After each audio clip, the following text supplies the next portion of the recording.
ತುಮಕೂರು ಜಿಲ್ಲೆಯ ವಿವಿಧ ತಾಲೂಕುಗಳಲ್ಲಿ ಸೇಂದಿವನ ಭೂಮಿಯನ್ನ ಅನೇಕ ವರ್ಷಗಳಿಂದ ರೈತರು ಉಳುಮೆ ಮಾಡ್ತಾ ಇದ್ದು, ಈ ಭೂಮಿಯನ್ನ ಸಕ್ರಮಗೊಳಿಸುವ ಕುರಿತು ಸಭೆಯಲ್ಲಿ ಚರ್ಚೆ ನಡೆಸಲಾಗಿದೆ.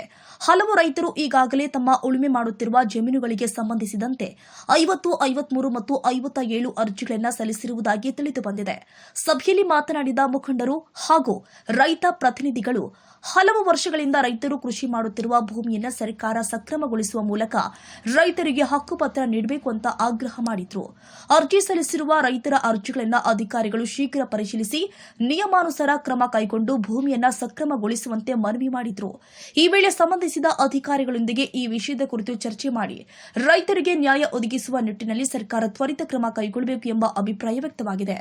ರೈತರು ಹಲವು ವರ್ಷಗಳಿಂದ ಆ ಭೂಮಿಯಲ್ಲಿ ಕೃಷಿ ನಡೆಸ್ತಾ ಇದ್ದು, ಅವರ ಬದುಕಿಗೆ ಆ ಜಮೀನು ಆಧಾರವಾಗಿರುವುದರಿಂದ ಸರ್ಕಾರದಿಂದ ಸೂಕ್ತ ನಿರ್ಧಾರ ಹೊರಬರುವ ನಿರೀಕ್ಷೆ ಇದೆ ಎಂದು ಸಭೆಯಲ್ಲಿ ತಿಳಿಸಲಾಗಿದೆ. ಅಲ್ಲ 50, 53, 57 can you take over the right of the applicant? ಏನಿದೆ ಈ ತರ ಉತ್ತರಗಳು ಕೊಡೋದ್ರಾಗ ಅರ್ಥ ಇಲ್ಲ. ಒಂದೇ ಒಂದು ಕಮಿಟಿ ಮುಂದೆ ಬರ್ತಾ ಇಲ್ಲ, ಒಂದು ರೆಕಾರ್ಡ್ ಆಗ್ತಾ ಇಲ್ಲ. ಆನ್ಲೈನ್ ನಲ್ಲಿ ಫೀಡ್ ಆಗಬೇಕು ಅಂತಾರೆ. ಏನ್ ಆನ್ಲೈನ್ ಫೀಡ್ ಆಗೋದು? ಮ್ಯಾನ್ಯುಯಲ್ ಅಪ್ಲಿಕೇಶನ್ ಹಾಕಿದ ಆನ್ಲೈನ್ ನಲ್ಲಿ ಫೀಡ್ ಆಗಬೇಕು ಅಂತ ಹೇಳ್ತಾರೆ. ಸುಮ್ಮನೆ ವಿನಾಕಾರಣ ವಿಳಂಬ ಮಾಡ್ತಕ್ಕಂಥದ್ದೆಲ್ಲ. ಈ ನಮ್ಮ ಅವಧಿ ಇರ್ತಕ್ಕಂಥದ್ದು 2.5 ವರ್ಷ ಅಷ್ಟೊಳಗೆ ಮುಗಿಬೇಕಾಗ್ತದೆ. ಸೇಂದಿವನ ಅಂದ್ರೆ ಏನು ಅಂತೇಳಿ ಅರ್ಥ ಆಗಿಲ್ಲ. ಈಗ ಬಹಳಷ್ಟು ಜನ ಅನುಮಾನ ವ್ಯಕ್ತಪಡ ಸರ್ ಇಂತಲೇ ಸೇಂದಿವನ ಅಂದ್ರೆ ಏನು, ಸೇಂದಿವನ ಅಂದ್ರೆ ಆ ಸೇಂದಿವನ ಅಂತೇಳಿ ಗೊತ್ತಿರೋದು ನನ್ನ ಒಬ್ಬರಿಗೇನೆ. ಫಾರೆಸ್ಟ್ ಅದಕ್ಕೂ ಸಂಬಂಧ ಇಲ್ಲ. ಇಂಟರ್ಪ್ರಿಟ್ ಮಾಡ್ತಾ ಇದ್ದಾರೆ ಇದನ್ನ. ಈ ಅಧಿಕಾರಿಗಳು ಮಾಡ್ತಾ ಇರ್ತಕ್ಕ ಕೆಳ ಹಂತದಲ್ಲಿ ಮಾಡ್ತಾ ಇರ್ತಕ್ಕಂಥದ್ದನ್ನ ಕನ್ಫ್ಯೂಸ್ ಆಗೋದು ಬೇಡ. ದಯಮಾಡಿ ಭೂಮಿ ಅನಧಿಕೃತವಾಗಿ ಸಾಕು ಮಾಡ್ತಾ ಇರ್ತಕ್ಕಂಥವ್ರಿಗೆ ಮುಂಜೂರು ಮಾಡ್ತಕ್ಕಂಥದಕ್ಕೆ ಒಪ್ಪಿಗೆಯನ್ನು ಕೊಡಿ. ಒಂದೇ ಒಂದು ಅರ್ಜಿಯಲ್ಲಿ 20 ವರ್ಷ ಆದ್ರೂ ಕೂಡ ಇನ್ನೊಂದು ಡಿಸ್ಪೋಸ್ ಮಾಡೋದಕ್ಕೆ ಸಾಧ್ಯ ಇಲ್ಲ. ದಯಮಾಡಿ ಇದನ್ನು ಅರ್ಥ ಮಾಡ್ಕೋಬೇಕು ಸಚಿವರು.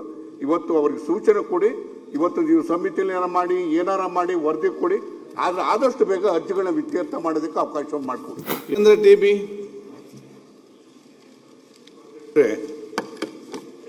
ಸೇಂದಿವನ ಭೂಮಿ ಮಂಜೂರಾತಿ ಬಗ್ಗೆ ಕಂದಾಯ ಸಚಿವರಲ್ಲಿ ಪ್ರಶ್ನೆ. ಮಾನ್ಯ ಅಧ್ಯಕ್ಷರೇ, ಗೌರವಾನ್ವಿತರಿಗೆ ಉತ್ತರ ಒದಗಿಸಿಕೊಟ್ಟಿದ್ದೇವೆ. ಸಭಾಧ್ಯಕ್ಷರೇ, ಬಹುಶಃ ಇದು ಸರ್ಕಾರದ ಗಮನದಲ್ಲಿ ಇದೆ ಅಂತ ಹೇಳಿ ನಾನು ಭಾವಿಸ್ತೇನೆ. ಸೇಂದಿವನ ಅಂತಕ್ಕಂಥ ಜಮೀನು ಇರ್ತಕ್ಕಂಥದ್ದು ವಿಶೇಷವಾಗಿ 3 ತಾಲೂಕುಗಳಲ್ಲಿ, ಗುಬ್ಬಿ, ಚಿಕ್ಕನಾಯಕನಹಳ್ಳಿ ಮತ್ತು ಸಿರಾ. ಆ ಭಾಗದಲ್ಲಿ ನಾನು ಕೂಡ ಶಾಸಕರಾಗಿದ್ದಂಥ ಸಂದರ್ಭದಲ್ಲಿ ಸ್ಥಳೀಯವಾಗಿರ್ತಕ್ಕಂಥ ಸಮಸ್ಯೆಯನ್ನು ಅರ್ಥ ಮಾಡಿಕೊಂಡು ನಾನೇ ಸಚಿವನಾಗಿದ್ದಂಥ ಸಂದರ್ಭದಲ್ಲಿ 1,24,000 ಎಕರೆ ಸೇಂದಿವನಕ್ಕೆ ಸೇರಿದಂಥ ಜಮೀನನ್ನು ಕಂದಾಯ ಇಲಾಖೆ ವರ್ಗಾವಣೆ ಮಾಡಿದೆ.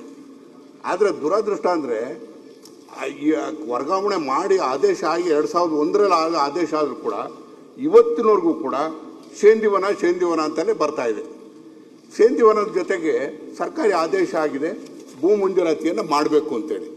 ಮಾಡೋಕ್ಕೆ 21 ವರ್ಷದಿಂದ ನಾನು ಬಹುಶಃ ಭಾಳ ವರ್ಷಗಳ ಕಾಲ ಶಾಸಕನಾಗಿದ್ದೆ. ಆ ಭಾಗದಲ್ಲಿ ಎಲ್ಲ ಸುಮಾರು 1000 ಎಕರೆ ಭೂಮಿಯನ್ನು ಮಂಜೂರು ಮಾಡಿದ್ವಿ.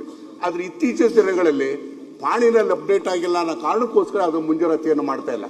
ಇದರಲ್ಲಿ ನನಗೆ ಅರ್ಥ ಆಗ್ತಿಲ್ಲ. ಸಚಿವರು ಕೊಟ್ಟಿರ್ತಕ್ಕಂಥ ಉತ್ತರದಲ್ಲಿ ನಾನು ಅರ್ಥ ಮಾಡ್ಕೊಂಡಿರ್ತಕ್ಕಂಥದ್ದು, ಈಗ ಇದು ಫಾರಂ 50, 53, 57 ಅರ್ಜಿಗಳು ಬಾಕಿ ಇದೆ ಅಂತ ಹೇಳ್ತಾರೆ.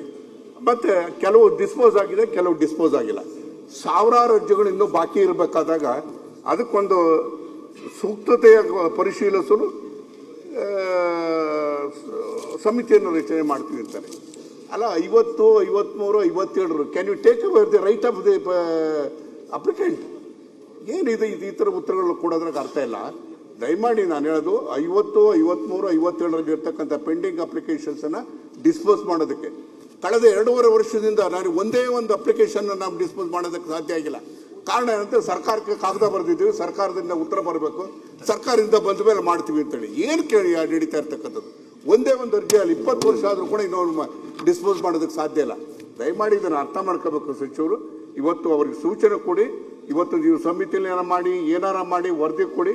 ಆದ್ರೆ ಆದಷ್ಟು ಬೇಗ ಅರ್ಜಿಗಳನ್ನ ಇತ್ಯರ್ಥ ಮಾಡೋದಕ್ಕೆ ಅವಕಾಶ ಮಾಡಿಕೊಡಿ. ಓಕೆ, ಸಭಾಧ್ಯಕ್ಷ ಒಂದು ನಿಮಿಷ. ಉತ್ತರ ಕೊಡುವಾಗ ಸಚಿವರು ನಮಗೆ ಈ ಸೇಂದಿವನ ಅಂತ ಫಸ್ಟ್ ಟೈಮ್ ನಾನು ಕೇಳ್ತಾ ಇರೋದು. ಈ ಸೇಂದಿವನದ ಕನ್ಸೆಪ್ಟ್ ಏನು ಉದ್ದೇಶ, ಅವರು ಅದು ಕಂದಾಯ ಇನ್ನೊಮ್ಮೆ ಇಲಾಖೆ ಚರ್ಚೆ ಮಾಡ್ಬೋದು. ವರ್ಗಾವಣೆ ಇದು ಮಾಡಿದ ಪ್ರಶ್ನೋತ್ತರ. ಮೂರೇ ತಾಲೂಕಲ್ಲಿದೆ ಅಂತ ಸ್ವಲ್ಪ ಅದಕ್ಕೂ ವಿವರಣೆ ಕೊಡಿ. ಅಧ್ಯಕ್ಷರೇ ಒಂದ್ ನಿಮಿಷ ಇದು ಈ ಸೇಂದಿವನ ಯಾವ ಖಾತೆಯಲ್ಲಿತ್ತು ಇದುವರೆಗೂ? ಅಬ್ಕಾರಿ ಖಾತೆಯಲ್ಲಿತ್ತು ಅದು? ಆ ಜಾಗ ಅಬ್ಕಾರಿ ಖಾತೆಗೆ ಸೇರಿತ್ತೋ ರೆವಿನ್ಯೂ ಜಾಗಕ್ಕೆ ಸೇರಿತ್ತೋ ಅಂತ ಹೇಳಿ ಅದನ್ನ ಸ್ಪಷ್ಟಪಡಿಸುವಂತದ್ದು ಅವಶ್ಯಕತೆ ಇದೆ. ಸೇಂದಿವನ ಅಂತ ಹೇಳಿ ಸೇರಿಸಿದ್ರೆ ಯಾಕೆ ಸೇಂದಿಯಲ್ಲಿ ತೆಗಿತಿಲ್ಲ ಮಾಡೋದು ಪ್ರಶ್ನೋತ್ತರ ಅಲ್ಲ, ಇದಕ್ಕೆ ಸಂಶೋಧನೆ ಮಾಡೋ ಒಂದು ದಿವಸ. ಮಾನ್ಯ ಅಧ್ಯಕ್ಷರೇ, ಪ್ರಶ್ನೋತ್ತರ ಕೊಡಿ. ಈಗ ಮೊದಲು ಅವ್ರಿಗೆ ಉತ್ತರ ಕೊಟ್ಬಿಡ್ತೇನೆ, ಆಮೇಲೆ ತಾವು ಆಮೇಲೆ ಇವತ್ತು ನೆಕ್ಸ್ಟ್ ಟೈಮ್ ನೋಡುವ. ಇಲ್ಲ ಹೇಳ್ತೇನೆ, ಸಂಕ್ಷಿಪ್ತವಾಗಿ ಹೇಳ್ಬಿಡ್ತೇನೆ. ಈಗ ಇದ್ರ ಬಗ್ಗೆ ಸರ್ಕಾರ ಸಕಾರಾತ್ಮಕವಾಗಿ ತೀರ್ಮಾನ ತಗೊಳ್ಬೇಕು ಅನ್ನೋದೇ ನಮ್ಮ ಉದ್ದೇಶ, ನಿಲುವು ಇದೆ. ಅವರು ನನ್ನ ಬಳಿ ವೈಯಕ್ತಿಕವಾಗಿ ಸುಮಾರು ಬಾರಿ ಮಾತಾಡಿದ್ದಾರೆ, ಒಂದಲ್ಲ 4-6 ಬಾರಿ ನನ್ನ ಹತ್ರ ಮಾತಾಡಿದ್ದಾರೆ. ಅವರ ಬೇಡಿಕೆ ನಮಗೆ ಅರ್ಥ ಆಗುತ್ತೆ, ನಾನು ಅರ್ಥ ಆಗದೆ ಏನಿಲ್ಲ. ಆದರೆ ಮಾಡುವಾಗ ಈಗ ಅವರು ಹೇಳಿದ್ರು ಹಿಂದೆ ನಾವು ತೀರ್ಮಾನ ಮಾಡಿದೀವಿ ಅಂತ. ಬಹುಶಃ ಅವರು ಸಚಿವರಾಗಿದ್ದಾಗ ಏನ್ ತೀರ್ಮಾನ ಮಾಡಿದ್ದಾರೆ ಅನ್ನೋದನ್ನ ನಾನು ಓದ್ತೇನೆ. ಅಬ್ಕಾರಿ ಇಲಾಖೆಯಿಂದ ಕಂದಾಯ ಇಲಾಖೆಗೆ ಕೆಳಕಂಡ ಜಮೀನುಗಳನ್ನು ವರ್ಗ ಮಾಡಲು ಆ ಸಂದರ್ಭದಲ್ಲಿ ಏನ್ ಮಾಡಬೇಕು ಅಂತ 5 ಕಂಡೀಷನ್ ಹಾಕಿದ್ದಾರೆ. 5 ಕಂಡೀಷನ್ 100 ಎಕರೆಗಿಂತ ಮೊದಲು ಹೆಚ್ಚಿದ್ರೆ ಅದನ್ನ ಫಾರೆಸ್ಟ್ಗೆ ಕೊಡಬೇಕು, ಮೊದಲನೇ ಕಂಡೀಷನ್. ಎರಡನೇದು, ಲಭ್ಯವಿರುವ ಗ್ರಾಮಗಳಲ್ಲಿ ಕನಿಷ್ಠ 10 ಎಕರೆ ಜಮೀನನ್ನ ಸ್ಮಶಾನಕ್ಕೆ ಕಾದಿರಿಸಬೇಕು, 2ನೇ ಕಂಡೀಷನ್ನು. 3ನೇದು, ಪ್ರತಿಯೊಂದು ಗ್ರಾಮದಲ್ಲೂ ಸೇಂದಿವನ ಜಮೀನನ್ನು ಗಮನದಲ್ಲಿಟ್ಕೊಂಡು ಆಶ್ರಯ ಯೋಜನೆ, ಮೊರಾರ್ಜಿ ದೇಸಾಯಿ ನವೋದಯ ವಸತಿ ಶಾಲೆ, ಪರಿಶಿಷ್ಟ ಜಾತಿ ಪಂಗಡ ಹಿಂದುಳಿದ ವರ್ಗಗಳ ಹಾಸ್ಟೆಲ್ಗಳ ಸ್ಮಶಾನ ಉದ್ದೇಶಕ್ಕಾಗಿ ಸಾರ್ವಜನಿಕ ಶಿಕ್ಷಣ ಕಟ್ಟಡ, ಆರೋಗ್ಯ ಕೇಂದ್ರ, ಬಸ್ ನಿಲ್ದಾಣ ಉದ್ದೇಶಗಳಿಗಾಗಿ ಕನಿಷ್ಠ 10ರಿಂದ 50 ಎಕರೆಯನ್ನ ಮೀಸಲಿಡುವುದು, ಇದು 3ನೇ ಕಂಡೀಷನ್.